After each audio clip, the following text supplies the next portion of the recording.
Hello students, today we will discuss dispersion of light, scattering of light, and at last we will discuss electromagnetic waves. What is dispersion of light? When a white light incident at any point of a prism, जब एक white light को किसी भी prism पर incident कराते हैं, white light means sunlight हो सकता है या नॉर्मल आपका बल्ब का लाइट हो सकता है, ठीक है।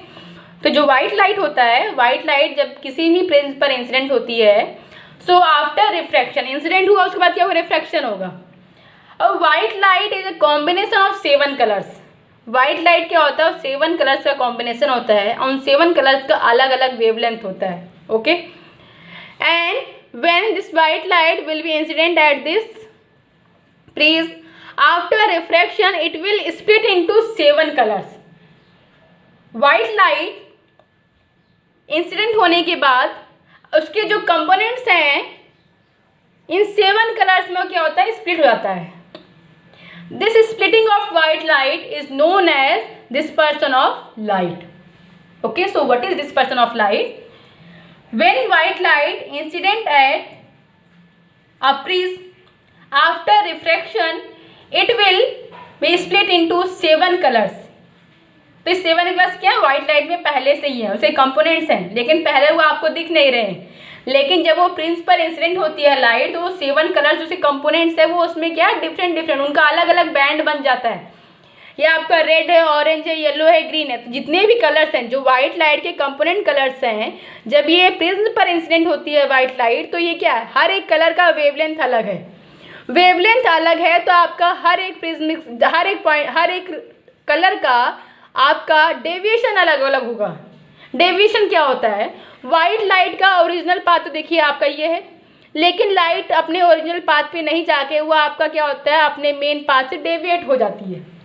लेकिन क्योंकि आपका वाइट लाइट में 7 कलर्स पहले से ही हैं और हर एक कलर का वेवलेंथ अलग अलग है, और हर एक कलर का जब वेवलेंथ अलग है तो हर एक कलर का डेविएशन भी अलग होगा।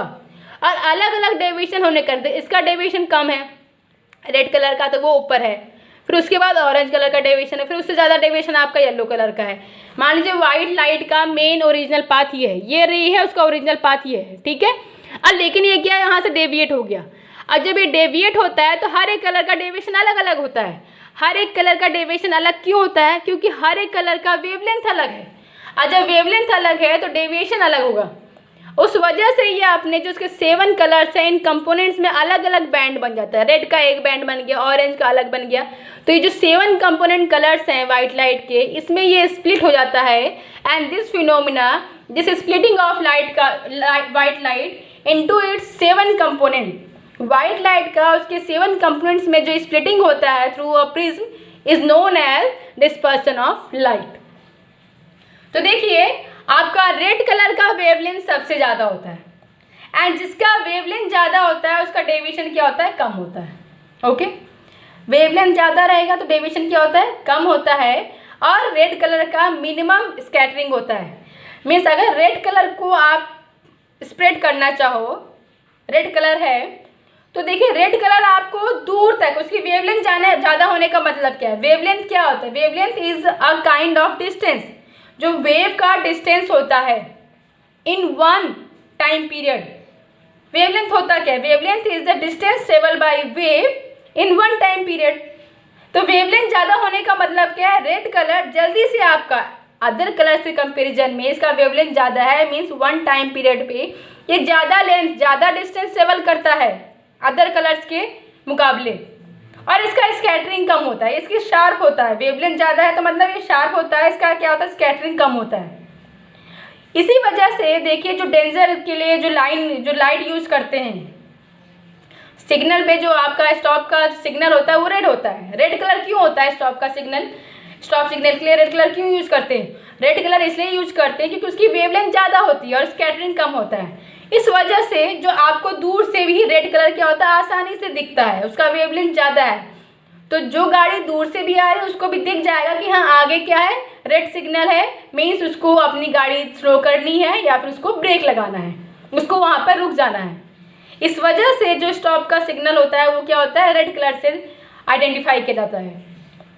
And next topic is scattering of light. Scattering of light क्या होता है, हमारे एटमॉस्फेयर पे जब लाइट इंसिडेंट होती है, सन से जो रे आ रही है, कोई भी लाइट है वो इंसिडेंट होती है, तो एयर में मॉलिक्यूल्स हैं। एयर के मॉलिक्यूल्स क्या करते हैं, पहले उस लाइट को एब्जॉर्ब करते हैं और उसके बाद वो एक सोर्स की तरह फिर से उस लाइट को री इमिट करते हैं, उसके डायरेक्शन को चेंज कर देते हैं, उस लाइट को स्प्रेड करते हैं। मॉलिक्यूल है, देखिए ये मॉलिक्यूल है, मान लीजिए कोई, ठीक है, इस पे लाइट आई, ठीक है, ये इस तरीके से लाइट आई, इस पे आपका इस मॉलिक्यूल से टकराया। ये तो सिंपल सी बात है, लेकिन नंबर ऑफ लाइट होती, नंबर ऑफ मॉलिक्यूल्स होते हैं हमारे एटमॉस्फेयर पे। मैं आपको एक जनरल सा बता रही किस तरीके से प्रोसेसिंग होता है, ठीक है। ये आपकी बहुत सारी लाइट आई, इस मॉलिक्यूल पे क्या हुई, इंसिडेंट हुई। ये मॉलिक्यूल क्या करेगा, इसको एब्जॉर्ब कर लेगा। अब ये क्या होगा, अब इसमें से इसके बाद फिर ये स्कैटरिंग स्टार्ट कर देगा, ये इनकी डायरेक्शन को चेंज कर देगा और इनको री इमिट करेगा। This re emitting of light is known as scattering of light. बहुत लोग कंफ्यूज होते हैं dispersion of light and scattering of light में। Dispersion of light is the splitting of white light into its 7 component colours when it passes through a prism. ना scattering of light में कोई prism वाला scene नहीं है, या ऐसे components में ब्रेक होने वाला सीन नहीं है। इसमें यह है कि आपके जब लाइट एयर के मॉलिक्यूल्स पर इंसिडेंट होती है तो ये एयर के मॉलिक्यूल्स क्या करते हैं, उस लाइट को एब्जॉर्ब कर लेंगे। देखिए एनर्जी है, light is a form of energy, and molecule पे जब कोई एनर्जी आती है तो पहले उसको एब्जॉर्ब कर लेगा। एब्जॉर्ब करने के बाद जब ये एनर्जाइज हो गया तो फिर से उसको री इमिट करता है and re emit the light in all direction. उसके बाद फिर वो पॉसिबल, जितने पॉसिबल डायरेक्शन में उस लाइट को है वो भेज सकता है, फिर उनकी डायरेक्शन को चेंज करके उसको स्प्रेड करता है। This is known as scattering of light. So ये दिमाग में ध्यान रखना है, dispersion of light and scattering of light दोनों अलग अलग आपका टर्म है, दोनों का अलग अलग ही कॉन्सेप्ट है, दोनों का आपस में कोई कनेक्शन नहीं है। Dispersion of light, splitting of light होता है इनटू 7 कलर्स, ठीक है। वाइट लाइट का 7 कलर्स में स्प्लिटिंग होता है, डिस्पर्सन होता है, ठीक है। और स्कैटरिंग में क्या होता है, जब मॉलिक्यूल्स पे, एयर के मॉलिक्यूल्स पे लाइट आपकी इंसिडेंट होती है, वाइट लाइट या जो भी सनलाइट है, तो वो मॉलिक्यूल्स क्या करते हैं, उसको एब्जॉर्ब कर लेते हैं लाइट को। उसके बाद जितनी भी पॉसिबल डायरेक्शन है उसको क्या करते हैं, स्प्रेड करते हैं, री इमिट करते हैं। तो इसी को that is known as scattering of light. Now last topic of this chapter, electromagnetic waves. तो इलेक्ट्रोमैग्नेटिक वेव्स क्या होता है, लाइट की बात कर रहे हैं हम। लाइट का हमने 9th क्लास में आपने रिफ्लेक्शन पढ़ा है, देन हमने इस क्लास में रिफ्रैक्शन पढ़ा है। तो उसके बाद हमने reflection through a glass prism देखा, reflection through a glass block देखा, फिर लास्ट में अभी हमने रिसेंटली इस चैप्टर में ये डिस्कस किया है रिफ्रैक्शन थ्रू अ लेंस। कि लेंस है वो भी 2 तरीके के लेंस होते हैं, convex lens and concave lens. दोनों लेंस से लाइट का रिफ्रैक्शन कैसे होता है, कैसे इमेज फॉर्म होता है, ये हमने डिस्कस किया, ठीक है। तो लाइट से रिलेटेड जितनी भी वेव्स होती हैं, ठीक है, कौन सी, लाइट से, लाइट जो सन से लाइट आ रही है उससे रिलेटेड जो आपकी वेव्स होती हैं, उन वेव्स को कहते हैं electromagnetic waves. Okay, so what is electromagnetic waves? Electromagnetic waves are waves associated with light. Light से रिलेटेड जो वेव्स होती हैं that is known as electromagnetic waves. अब देखिए जो वेव्स होती हैं उनका अलग अलग वेवलेंथ होता है, उनका अलग अलग फ्रिक्वेंसी होता है। तो लाइट को उनके वेवलेंथ और उनके फ्रिक्वेंसी के अकॉर्डिंग जब उनको अरेंज किया जाता है, उनका जो डिस्ट्रीब्यूशन होता है that is known as electromagnetic spectrum. हमने जब ये देखा कि white light, dispersion of light में जब वाइट लाइट 7 कलर्स में आपका क्या हो रहा था, स्प्लिट हो रहा था, तो वहाँ पे रेड, ऑरेंज जो भी कलर्स हैं, जो भी 7 कलर्स हैं, वो क्या हो रहे हैं, वो आपका एक तरीके से अरेंज हुए थे कि नहीं हुए थे, वो आपका अरेंज हो गए थे। 7 कलर्स जो थे वो आपके अरेंज हो गए थे। उसी तरीके से जब वो तो कलर्स थे, लेकिन जब इलेक्ट्रोमैग्नेटिक वेव्स को उनके वेवलेंथ और फ्रीक्वेंसी, जिस तरह के वो कलर्स आपके वेवलेंथ के अकॉर्डिंग अरेंज थे ना, कि जिसका वेवलेंथ ज़्यादा है उसका डेविएशन कम है, वो पहले ऊपर कलर है, उसके बाद जिसका वेवलेंथ कम है वो है, फिर नेक्स्ट उससे कम वेवलेंथ वाला, तो उस तरीके से कलर्स आपके अरेंज थे। जब डिस्ट्रीब्यूशन होता है इलेक्ट्रोमैग्नेटिक वेव्स का उनके वेवलेंथ और फ्रीक्वेंसी के according that is known as electromagnetic spectrum. Magnetic spectrum क्या होता है? स्पेक्ट्रम एक तरीके से बैंड होता है, बैंड मान लीजिए या बंचेज ऑफ वेव्स ले लीजिए, लेकिन उसमें क्या होता है, आपका एक ऑर्डर होता है, एक करेक्ट ऑर्डर होता है कि ये वेवलेंथ के अकॉर्डिंग अरेंज है या फिर फ्रीक्वेंसी के अकॉर्डिंग अरेंज है। किस तरीके का उनका डिस्ट्रीब्यूशन है। So what is electromagnetic spectrum?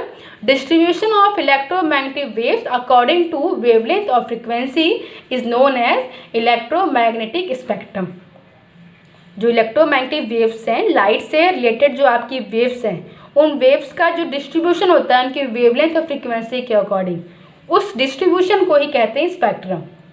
Now there are 7 electromagnetic waves associated with light: gamma rays, X rays, ultraviolet radiation, visible light, infrared radiation, microwave and radio waves. ये आपकी 7 types of electromagnetic waves होती हैं light से related: gamma rays, X rays, ultraviolet radiation, visible light, infrared radiation, microwaves and radio waves. तो ये 7 जो waves हैं, इन सब के नाम आपने पहले भी सुने होंगे। जनरली ये यूज़ होते हैं कि अल्ट्रावायलेट रेडिएशन क्या होता है, विजिबल लाइट क्या होता है। तो आपको ये मेन इनके नेम याद होने चाहिए और कुछ हमारी लाइफ में इनका यूज़ होता है। अल्ट्रावायलेट रेडिएशन या इंफ्रारेड से क्या इसका फ़ायदे होते हैं, क्या नुकसान होते हैं, तो ये चीज़ आपको अपनी बुक से आपको रीड करनी है, क्योंकि बहुत ज़्यादा इसमें कुछ समझाने के लिए नहीं है, थ्योरी पार्ट है, आपको रीड करना है। आपका अल्ट्रावायलेट रेडिएशन, देखिए इसका अल्ट्रासाउंड होता है, उसमें अल्ट्रावायलेट रेडिएशन का यूज होता है, ठीक है। इनके कुछ फ़ायदे होते हैं, कुछ नुकसान भी होते हैं। आजकल जो टेक्नोलॉजीज चल रही हैं उनकी वजह से कुछ रेडिएशंस होते हैं जो हम लोग की बॉडी के लिए, जो हमारे एटमॉस्फेयर के लिए हार्मफुल है, लेकिन कुछ इनका यूज़ भी है। यूज़ क्या है, टेक्नोलॉजी आगे बढ़ रही है, तो इसी तरीके से इन चीज़ों के कुछ फ़ायदे हैं, कुछ नुकसान हैं, जो कि आपको बुक से रीड करना है। जनरल चीज़ें हैं, तो इसमें कुछ समझाने वाली चीज़ें नहीं हैं, ठीक है। तो आप रीड करेंगे, आपको समझ में आ जाएगा, और मेरे ख्याल से चीज़ें आपको आती भी होंगी, क्योंकि आपके डे टू डे लाइफ से रिलेटेड टॉपिक्स हैं, ये चीज़ें हैं। और ये आपने नॉर्मल एटमॉस्फेयर में अल्ट्रावायलेट रेडिएशन से क्या होता है, बहुत नुकसान भी होता है ना हमारे एटमॉस्फेयर को, हमारे टेम्परेचर बढ़ रहा है अर्थ का, तो उन सब में भी इनका रोल है। तो क्या रोल है ये आपको रीड करना है। इसी के साथ ये चैप्टर हमारा कंप्लीट हो गया है। From next video we will start chapter 6। Thank you.